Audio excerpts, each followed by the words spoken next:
तस्मै श्रीगुरवे नमः। શ્રી સંસ્કાર સ્કૂલ વઢવાણ ઓનલાઈન એજ્યુકેશનમાં બાળ દોસ્તોનું સ્વાગત છે। આજે આપણે ધોરણ 4 ના ગુજરાતી પાઠ્યપુસ્તકનો પાઠ 8 પત્ર લખવાની મજા ભણીશું। તેના લેખક છે ઈશ્વર પરમાર। બાળ દોસ્તો, હમણાં જ દિવાળી ગઈ, તમારા ઘરે કોઈના ને કોઈના ગ્રીટિંગ કાર્ડ્સ આવ્યા હશે। પહેલાના સમયમાં જ્યારે ટેલિફોન કે એવી કોઈ સુવિધા ન હતી, મોબાઈલ ફોન કે એવું કશું ન હતું, ત્યારે લોકો એકબીજાને પત્રો લખી અને એકબીજાના ક્ષેમ કુશળ પૂછતા। તો તમે તો કદાચ પત્ર લખ્યો નહીં હોય અને કદાચ જોયો પણ નહીં હોય। આ પાઠમાં પત્ર લેખન કેવી રીતે કરવું તે તમને સમજાવવામાં આવશે। મારું નામ રેશમા કિરીટભાઈ ચૌહાણ, ગામ કરમપુર। અમારા ગામના પાદરમાં એક વડલો છે। વડલાની પાસે જ અમારી નિશાળ છે। અમારા વર્ગ શિક્ષક અશોકભાઈ સોમપુરા છે। તેઓ અમને ખૂબ પ્રેમથી ભણાવે, હસતા હસાવતા શીખવે, ધમકાવે કે મારે નહીં। નિશાળમાં અમને મજા પડે। અમારા સાહેબ અમને વર્ગમાં જ વહાલ કરે એવું નહીં, વર્ગની બહાર કે રિસેસમાં અમારી સાથે વાતો કરે। નિશાળની બહાર મળી જાય તો મજામાં એમ કહીને હાથ ઊંચો કરે। આવા પ્રેમાળ શિક્ષક પાસે જૂન મહિનાથી ભણતા ભણતા ક્યારે ઓક્ટોબર મહિનો આવી ગયો તેની ખબર પણ ન પડી। વેકેશન જાહેર થયું।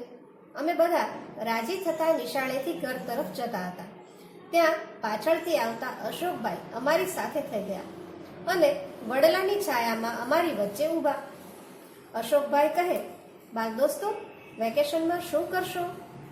અમે કહ્યું, નવા નવા કપડાં પહેરીશું, ફરવા જઈશું અને દિવાળીની મીઠાઈઓ ખાઈને મોજ કરીશું। યશ બોલ્યો, સાહેબ, તમે તો અમને ભૂલી જશો, પણ અમે તમને નહીં ભૂલીએ હો। અશોકભાઈ કહે, ના રે ના, તમને તે કાંઈ ભૂલી જવાય? હું તમને બધાને પત્ર લખીશ। વસંત કહે, સાહેબ, પત્ર કેવી રીતે લખાય? અમને શીખવાડો ને। અશોકભાઈ કહે, મારો પત્ર આવે તે વાંચજો, સમજાઈ જશે। ખરેખર અશોકભાઈએ લખેલો પત્ર ગઈકાલે જ મને ટપાલીએ આપ્યો। અમારા વર્ગના મોટા ભાગના વિદ્યાર્થીઓએ પત્ર વાંચ્યો, વારંવાર વાંચ્યો। આ રહ્યો એ પત્ર, જુઓ। અહીં સરનામું લખ્યું છે અશોકભાઈનું, અશોકભાઈ બી સોમપુરા, બી પ્રતિ 26, અંબિકા સોસાયટી, મુ એટલે કે મુકામ વીરનગર, જી એટલે કે જિલ્લો વડોદરા, તારીખ 20/10/2013। હવે તેમણે બાળકોને પત્ર લખ્યો, તેથી આને સંબોધન કહેવાય। જેને આપણે પત્ર લખતા હોય તેના વિશે ઉલ્લેખ કરવો। જેમ કે બાળકોને લખ્યું છે એટલે તેમણે લખ્યું, પ્રિય બાળકો, તમે બધા મજામાં હશો। હું પણ મારા પરિવાર સાથે ખુશખુશાલ છું। દિવાળીની રજાઓમાં ખાવા પીવાની, રમવાની ને ફરવાની મજા પડી ગઈ હશે, ખરું ને? મને તમારી બહુ યાદ આવે છે। તમે બધા મને પૂછતા હતા ને કે પત્ર કેવી રીતે લખાય? જુઓ, પત્ર લખનારે પોતાના નામ, સરનામું તથા તારીખ પત્રના મથાળે એટલે કે ઉપર જમણી બાજુએ લખવા। આપણે જેમને પત્ર લખતા હોઈએ તેમને યોગ્ય સંબોધન કરવું। આપણાથી મોટા હોય તેમને પૂજ્ય કે આદરણીય અને મિત્ર કે સરખી ઉંમરની વ્યક્તિ માટે પ્રિય કે સ્નેહી એવું લખી શકાય। સંબોધન પછીની અલગ લીટીમાં યોગ્ય વિવેક વચન લખવું। જેમ કે વડીલો માટે સાદર પ્રણામ અને મિત્રો માટે સ્નેહભરી યાદ લખી શકાય। આ પછી ફકરો પાડીને જે કારણસર પત્ર લખ્યો હોય તે વિશે લખવું। પત્રના અંતભાગમાં વિદાય વચન લખવાનું હોય છે। જેમ કે લી એટલે કે લિખિતન સ્નેહાધીન રેશમાના નમસ્કાર। આમ અહીં પત્ર પૂરો થયો કહેવાય।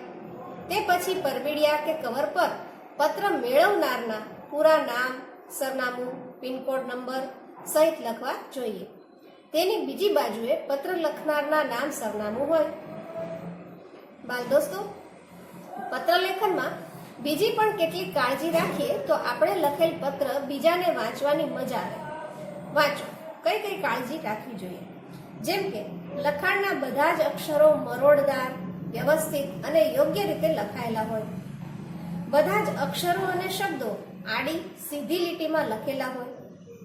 બે અક્ષર વચ્ચે, બે શબ્દ વચ્ચે તેમજ બે લીટી વચ્ચે યોગ્ય અને એક સરખું અંતર રાખેલું હોય. અક્ષરો ઘૂંટેલા, જાડા પાતળા ન હોય કે લખાણમાં છેકછાક ન હોય. અક્ષરોનો વળાંક એક સરખો જ હોય. વિરામ ચિહ્નોનો યોગ્ય ઉપયોગ થયો હોય. લેખનમાં ભાષાકીય ભૂલો ન હોય. પત્રમાં પોતાના વિચારોને સ્પષ્ટ અને સરળ રીતે રજૂ કરેલા હોય. મારો આ પત્ર વાંચીને તમે પણ મને પત્ર લખજો.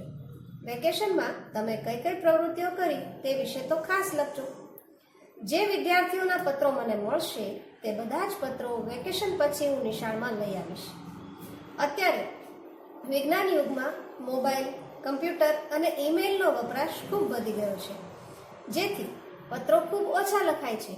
છતાંય ખુલ્લા મને મોકળાશથી પત્ર લખવાની અને આવા પત્રો વાંચવાની મજા તો કંઈ ઓર જ હોય છે. તમારા વડીલોને મારા વંદન કહેજો. તમે સદાય આનંદમાં રહો તેવી શુભેચ્છા પાઠવું છું. લી એટલે કે લિખિતન અશોક સોમપુરાના આશીષ.